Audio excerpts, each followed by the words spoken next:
somos a primeira igreja presbiteriana de Campo Grande, a Comunidade da Cruz.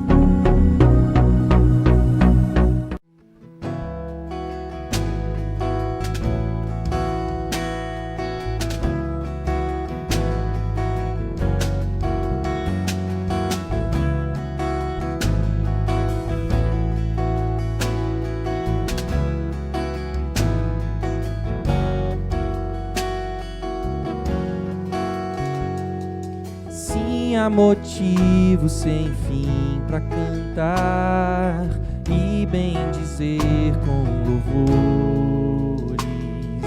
Aquele que veio a nós por amor, fez tudo novo e se faz presente. Sim, há motivo sem fim para cantar e bem dizer com louvores.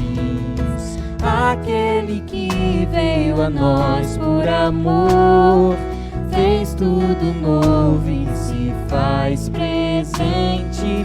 Todo dia em tudo que eu fizer, quero estar atento ao seu falar. Venha a tempestade que vier, bem seguro nele posso confiar.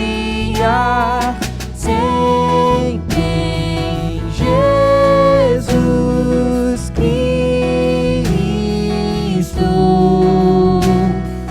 nossa esperança.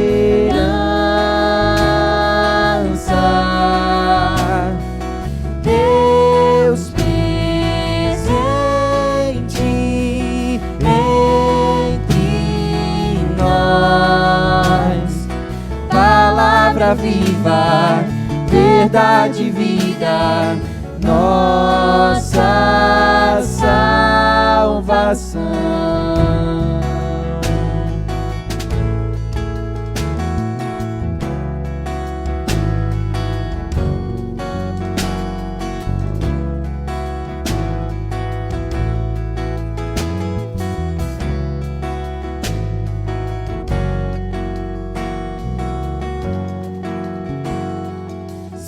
Há motivo sem fim para cantar e bem dizer com louvores.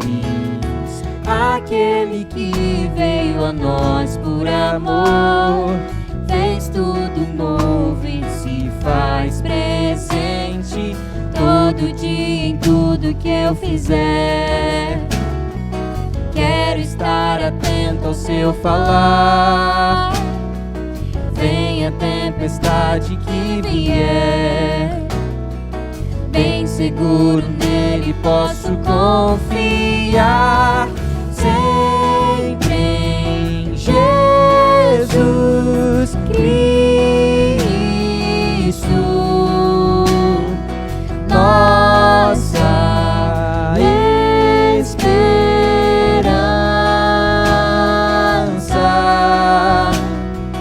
Deus presente entre nós, palavra viva, verdade e vida, nossa salvação. Sempre em Jesus Cristo, nossa esperança. Deus presente entre nós, palavra viva, verdade e vida, nossa salvação.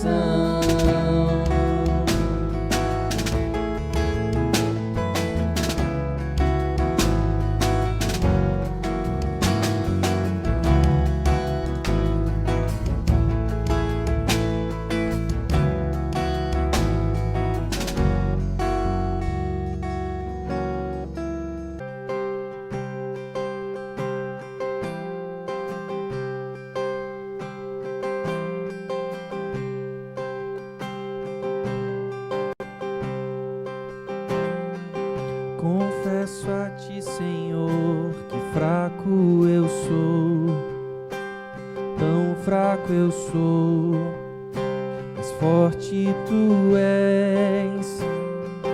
Eu venho a ti, Senhor, sem nada pra dar, só quero pedir, vem, ajuda-me, ó Deus. Confesso a ti, Senhor, que fraco eu sou, tão fraco eu sou, mas forte tu és. Eu venho a ti, Senhor, sem nada pra dar, só quero pedir, vem, ajuda-me, ó Deus. Um coração quebrantado e humilde não rejeita, Senhor. Estenda a mim tua graça e deixe teu amor fluir. Com misericórdia nós clamamos, faz chover perdão e graça sobre mim, perdão e graça, e lava-me, Senhor, pois hoje eu preciso do teu amor. Faz chover perdão e graça sobre mim, perdão e graça, e lava-me, Senhor, pois hoje eu preciso do teu amor.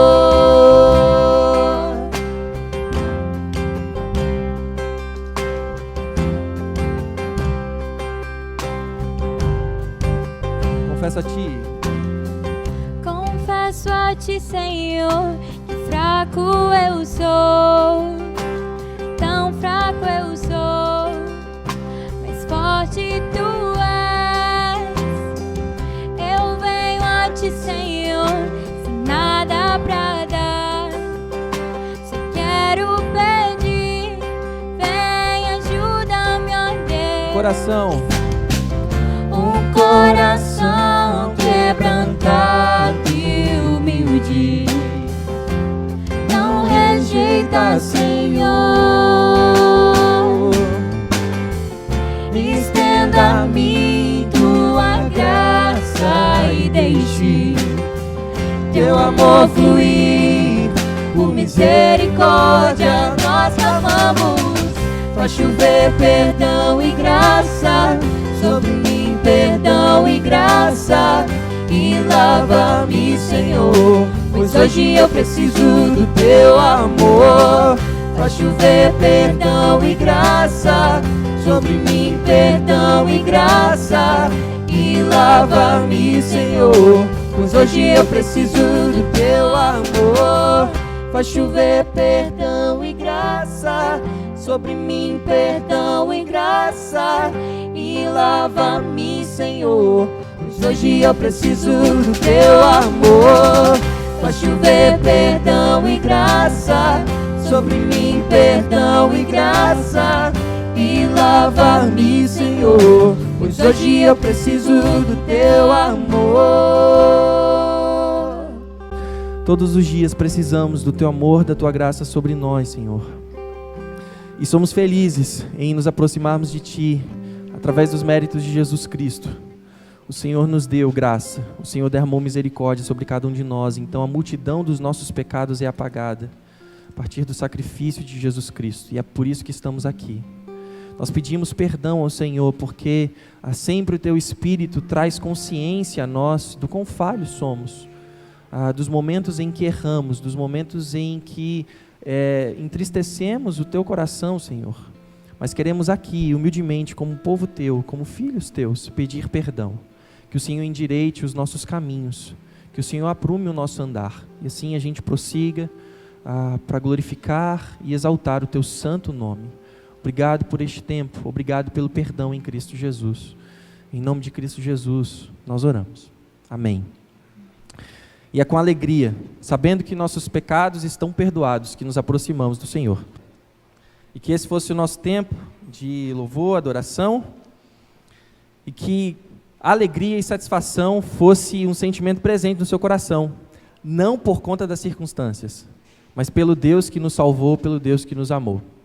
O Deus que nos faz feliz pela nova vida, nos faz feliz em saber que se estamos com Ele, então podemos todas as coisas.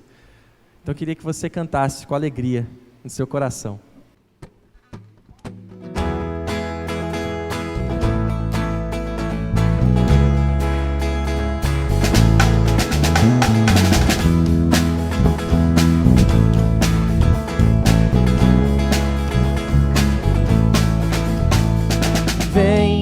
Vem me salvar, me ajuda a caminhar. Te espero, vem me livrar, me amparar com teu amor, que nunca vai me deixar. Eu sei que não me esquecerá, jamais me abandonará. Os meus pés estão sobre a rocha que me sustentará eternamente. Não vacilarei, sempre te honrarei. Confio em ti e sempre confiarei. Esse é o nosso Deus que nos sustenta e que está sempre pronto ao nosso socorro. Que a gente louve Ele. Vem me salvar, me ajuda a caminhar. Te espero, vem me livrar, me amparar com teu amor, que nunca vai me deixar. Eu sei que não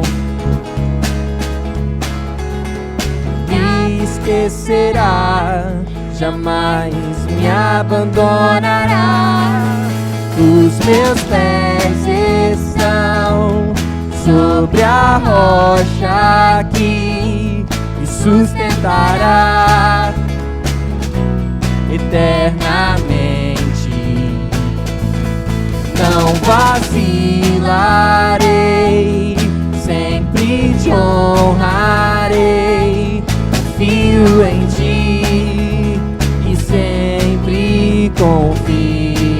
Os meus pés estão sobre a rocha que me sustentará eternamente. Não vacilarei, sempre te honrarei. Confio em ti e sempre confiarei. Confio em ti e sempre confiarei. Confio em ti e sempre confiarei. Confiamos em ti, Senhor. O Senhor é a nossa salvação, o Senhor é o nosso socorro bem presente. Nós louvamos e exaltamos o teu nome. Por favor, Senhor, fala aos nossos corações nessa noite, em nome de Cristo Jesus. Amém.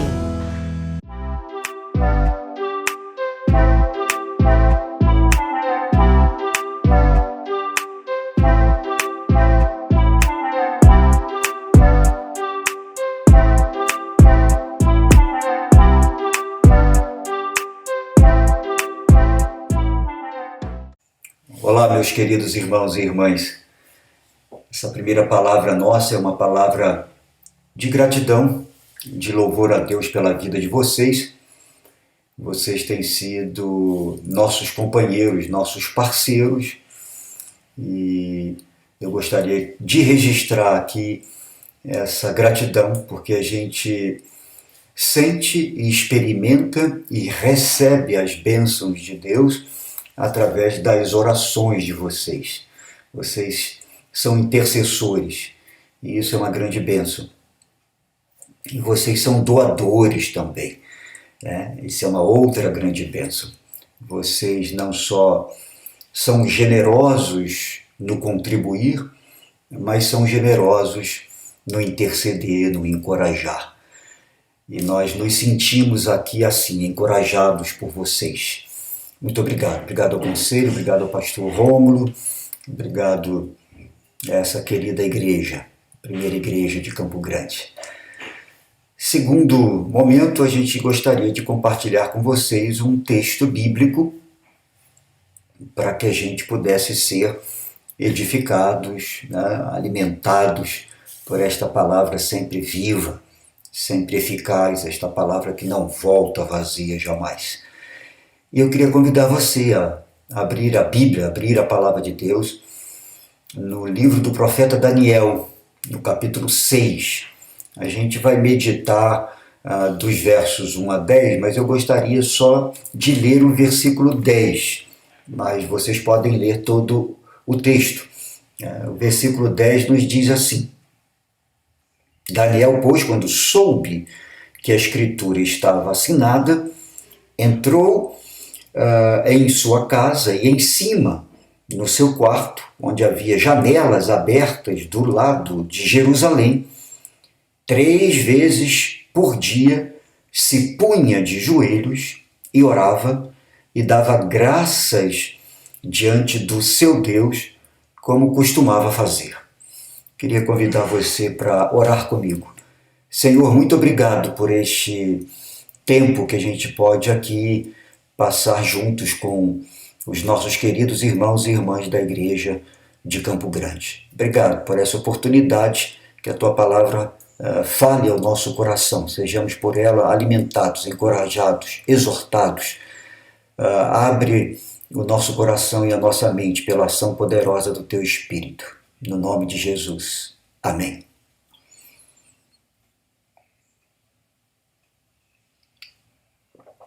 Muito bem.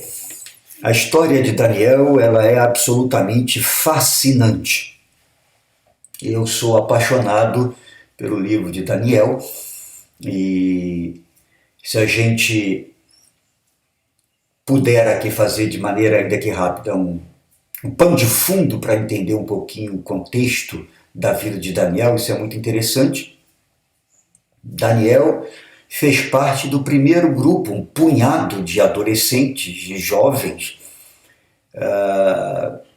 da primeira deportação para o exílio da Babilônia. Isso ocorreu em 605 a.C., em cumprimento da palavra de Deus.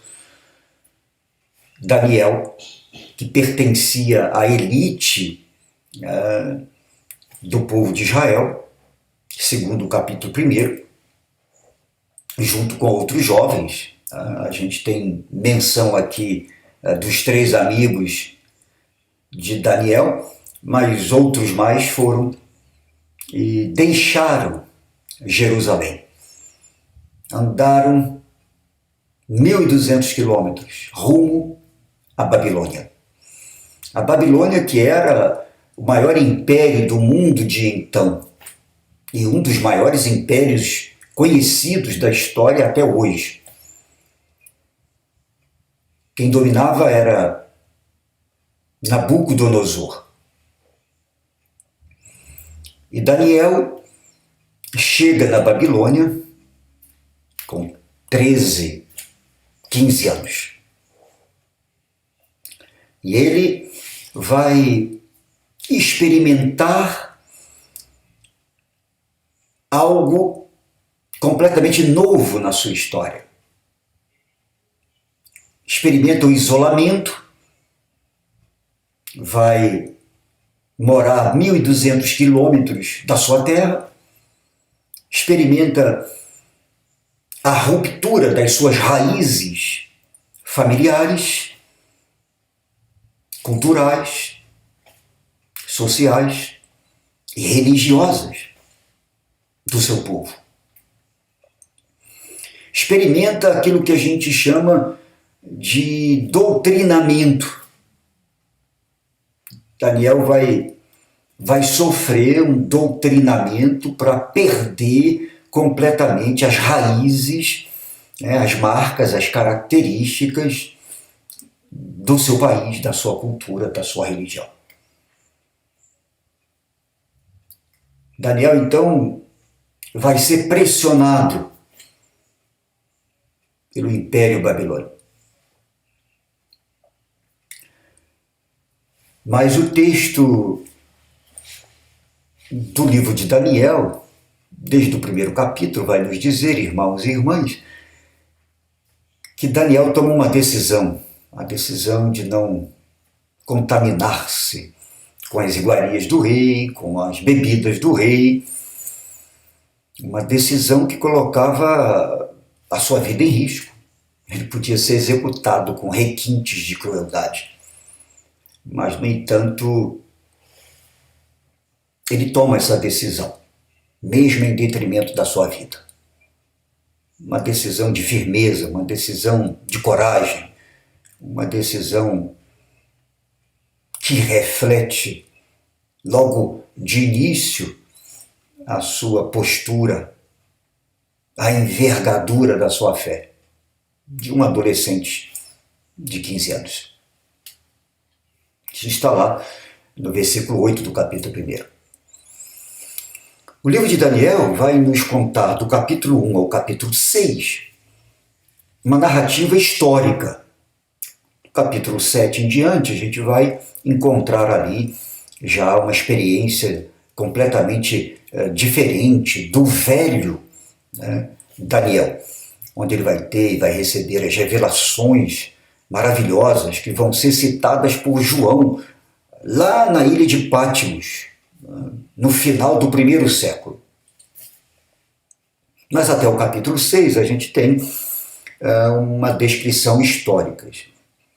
E no capítulo 6, exatamente, a gente vê desde o início, nos seus primeiros versos, né, que agora a Babilônia havia caído. O finalzinho do capítulo 5 nos diz isso. E quem se assenta, quem se apodera do trono é o rei Dario, agora do Império Persa, Medo-Persa.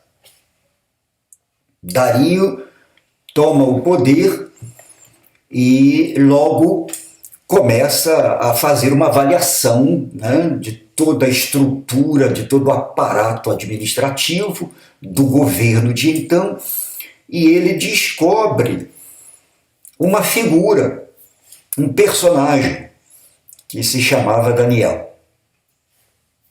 Então vejam, meus queridos irmãos, que o capítulo 6 já vai nos falar de um velho Daniel. Já não é mais o Daniel de 15 anos, de 20 anos, de 25 anos. Aqui nós estamos falando de um Daniel que já tinha ultrapassado a casa dos 80 anos. Daniel, ele viveu todo o período do cativeiro, de 70 anos. E aqui já haviam se passado praticamente 67 anos do cativeiro do povo de Israel na Babilônia. Aqui a gente encontra um velho que havia trabalhado toda a sua vida na administração pública e que havia prestado excelentes serviços. Vejam que coisa interessante. O versículo 3 do capítulo 6 nos diz: então, o mesmo Daniel se distinguiu destes presidentes e sátrapas, porque nele havia um espírito excelente. O rei pensava em estabelecê-lo sobre todo o reino. O rei Dario criou 120 províncias, estabeleceu o seu grupo de elite, de ministros e tudo mais, e sobre essas províncias ele estabeleceu 3 líderes, dentre eles Daniel, o velho Daniel.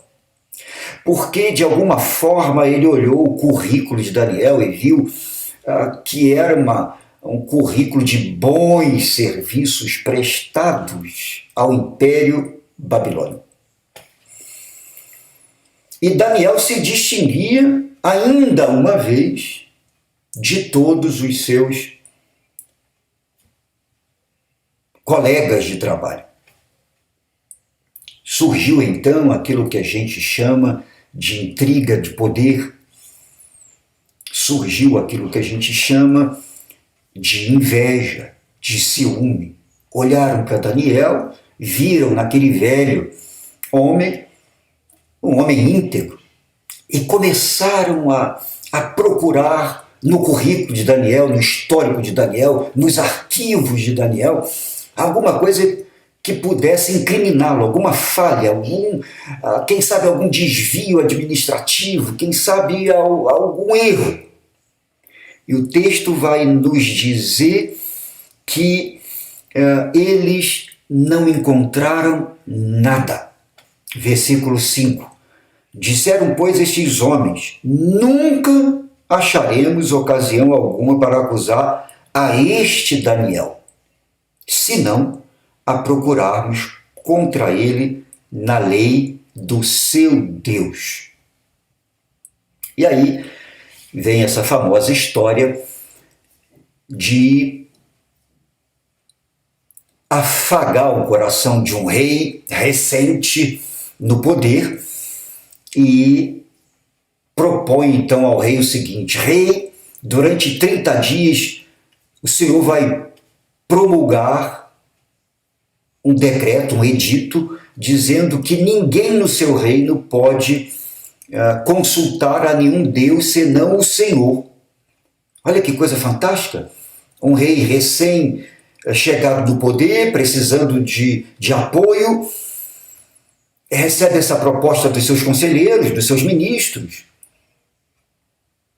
Ele caiu nessa cilada imediatamente.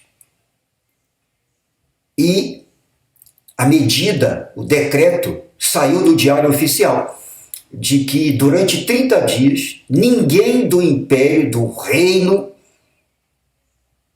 persa podia buscar qualquer outro Deus.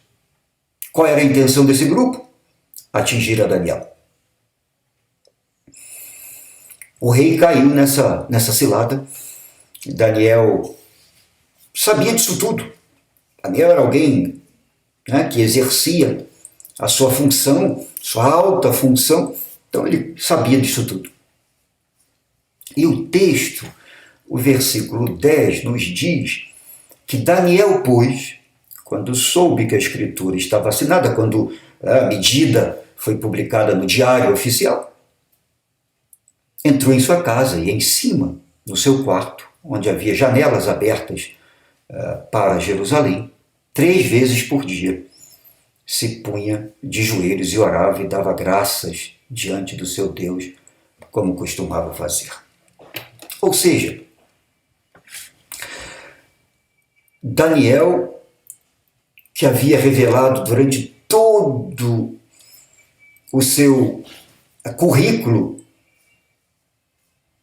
como um escravo, como um funcionário público do Império Babilônico,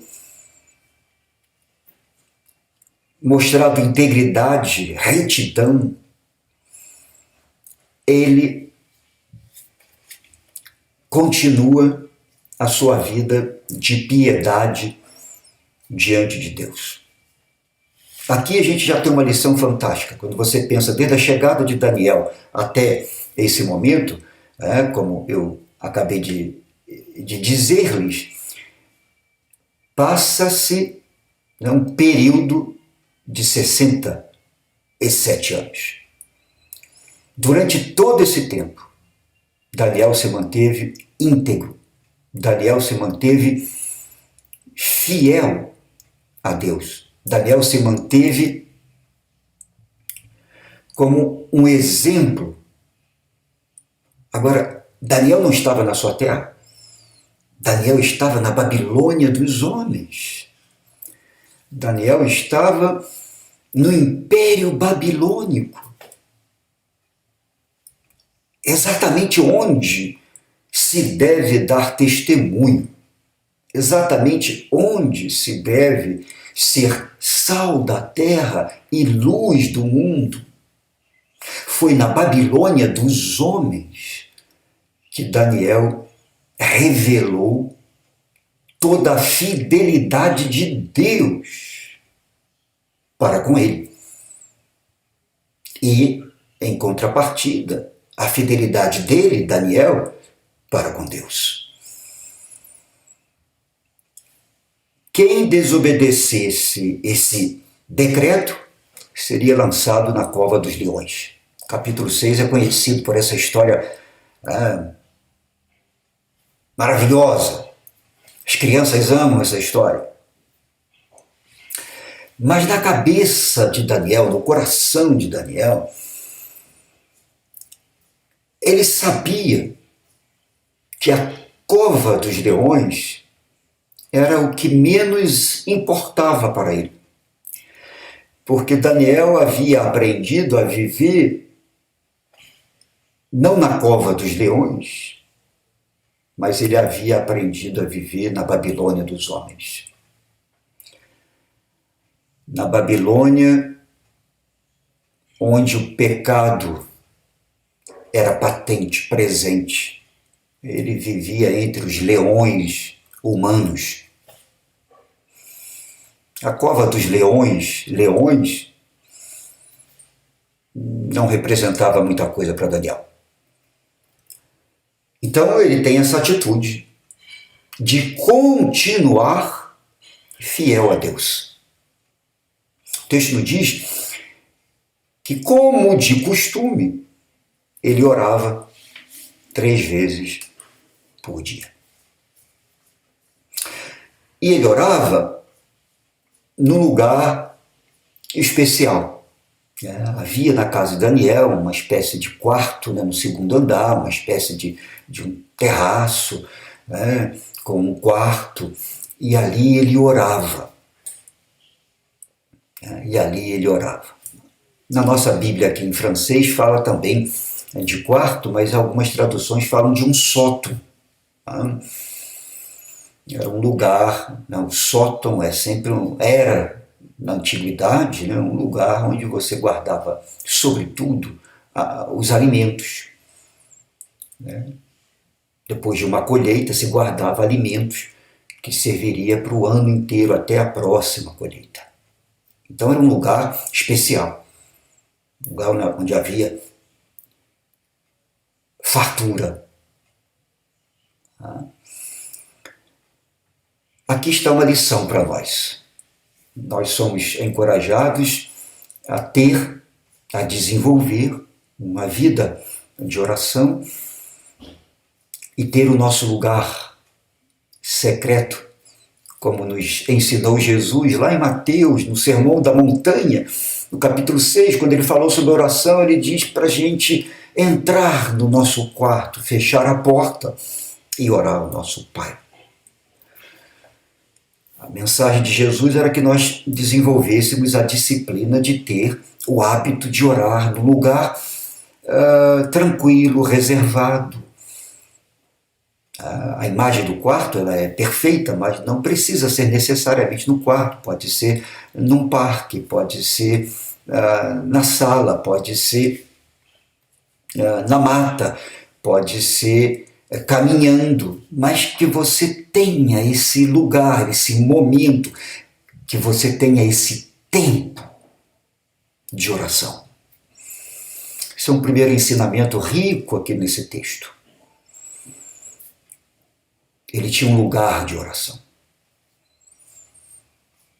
Você tem o seu lugar de oração? É muito interessante quando a gente olha o início do livro de Atos. O texto vai nos dizer que aquela pequena comunidade de 120 pessoas estava reunida no cenáculo, num quarto grande, numa sala grande.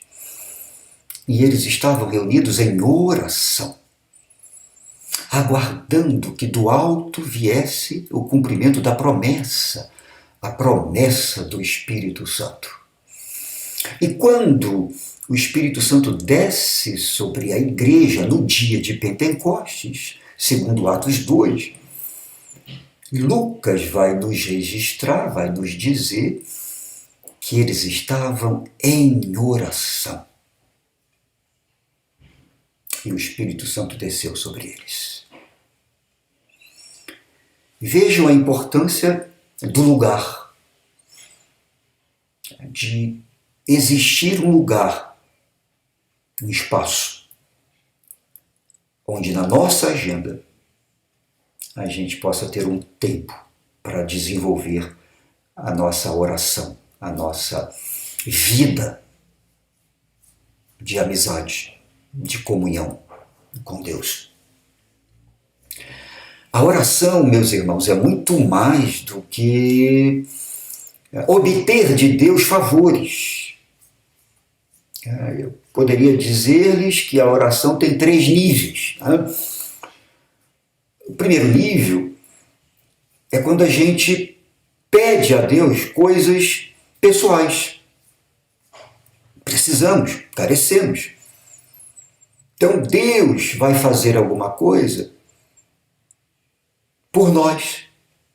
Ele vai nos dar, vai nos atender, vai dizer sim, dizer não, enfim. Segundo nível é o nível da intercessão, quando nós oramos pelos outros, pela necessidade dos outros, quando nós nos colocamos diante de Deus para interceder pelos outros. Isto significa que Deus pode fazer alguma coisa através de nós. Ele pode ouvir a nossa súplica por um colega que está doente, ele pode ouvir a nossa súplica quando oramos pelos missionários. Enfim, através de nós. Deus se serve de nós, da nossa oração, para agir no mundo. Isso é um nível mais superior. Há um terceiro nível, que é o nível da comunhão. É o nível da intimidade com Deus. E nesse momento, Deus pode fazer algo em nós. Ou seja, Deus pode trabalhar a nossa vida, trabalhar o nosso caráter, trabalhar o nosso ser, a nossa estrutura, o nosso comportamento, a nossa forma de pensar, a nossa forma de falar. E aí nós entramos na dimensão da oração, onde Deus vai trabalhando a nossa vida para que nos conformemos à imagem de Jesus Cristo, seu Filho. E aí nós alcançamos um patamar superior nessa nossa vida de oração. Vejam que coisa tremenda, irmãos, quando a gente tem um lugar de oração, quando a gente tem cotidianamente esse tempo no nosso quarto, na nossa sala, no nosso escritório, na corrida que fazemos, no parque, quando a gente para e tem um tempo, na floresta, mas um lugar reservado para conversar com Deus. Segundo aspecto que esse texto nos ensina é que Daniel orava em direção a Jerusalém. Ele estava a 1.200 quilômetros longe de Jerusalém, longe da sua terra. Por que Daniel orava em direção a Jerusalém? Isso é uma boa pergunta. Não era mágica, não tinha nenhuma mágica em orar voltado para Jerusalém. Jerusalém, no coração de Daniel, na mente de Daniel, representava 2 coisas. Primeiro, o templo.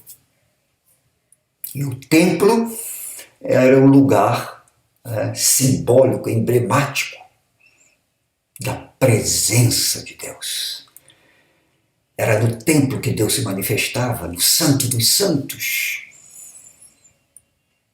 através da Arca da Aliança. Então, orar em direção de Jerusalém era colocar-se diante da presença do Deus de Israel. Era alimentar o coração com a fidelidade de Deus, apesar do povo, apesar da desobediência, apesar do pecado, apesar das consequências da quebra desta aliança. Orar em direção a Jerusalém representava para Daniel orar ao Deus da aliança, ao Deus justo e fiel.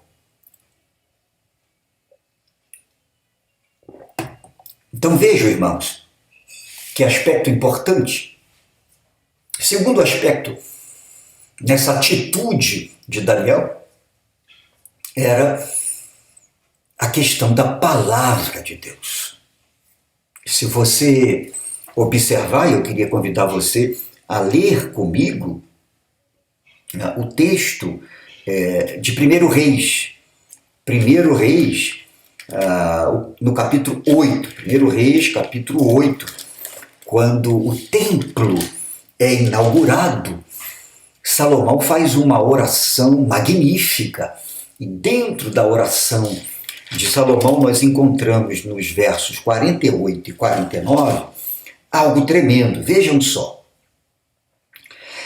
Na oração de Salomão: e se converterem a ti de todo o seu coração e de toda a sua alma, na terra de seus inimigos que os levarem cativos, e orarem a ti, voltados para a sua terra, que deixa seus pais, para esta cidade que escolheste, para a casa que edifiquei ao teu nome, ouve tu nos céus, lugar da tua habitação, a sua prece, a sua súplica, e faze-lhes justiça. Na oração de Salomão, uma oração inspirada pelo Espírito, continha essa possibilidade da desobediência, da quebra da aliança e de uma ida para um cativeiro. Mas se o povo arrependido, voltado para o templo, voltado para esta palavra, orasse e se arrependesse, Deus os perdoaria. Vejam que coisa fantástica. Daniel era um homem cheio da palavra de Deus. Daniel conhecia a lei, Daniel conhecia a palavra. Um parênteses: Daniel nasceu no período do rei Josias, um rei tremendo, lá pelo ano de 625 a.C., que reinava e que achou o livro da lei perdido no templo. E houve um grande reavivamento.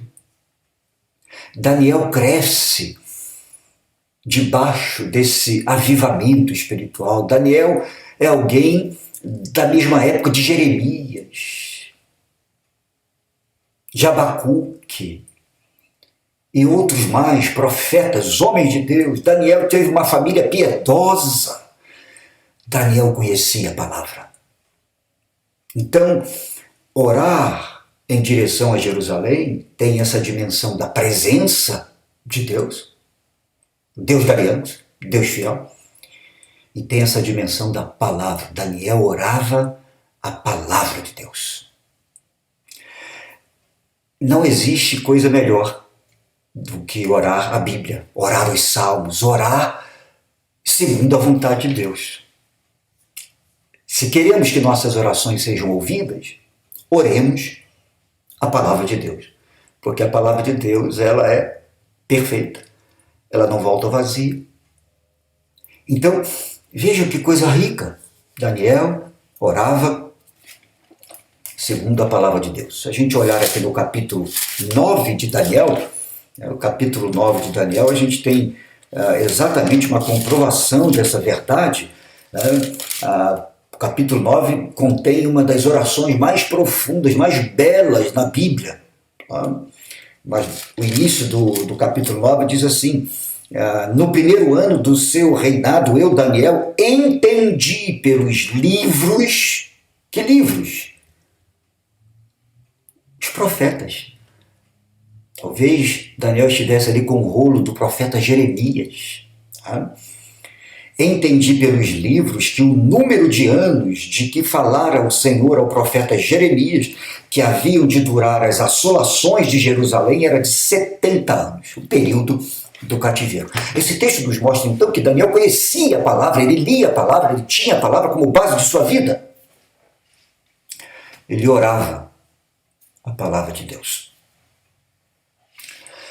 Terceiro aspecto que eu gostaria de trazer aqui para terminar essa nossa meditação é que o texto de Daniel, versículo 10, nos diz, e aqui é curiosíssimo, Daniel orava com as janelas abertas,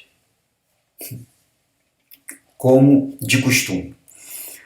É muito interessante porque, vejam bem, irmãos, Daniel sabia do decreto, Daniel sabia da cilada, portanto ele podia orar com as janelas abertas, fechadas. A oração seria a mesma. Ele não correria risco, um homem aos 80 anos, enfrentar a cova dos leões. Imagine. Mas o texto nos diz que ele continuou a orar com as janelas abertas. Por quê? Pergunto eu a cada um de vocês. Por que Daniel continuou a orar com as janelas abertas? Ora, uma das grandes possibilidades é que Daniel quis dar um testemunho.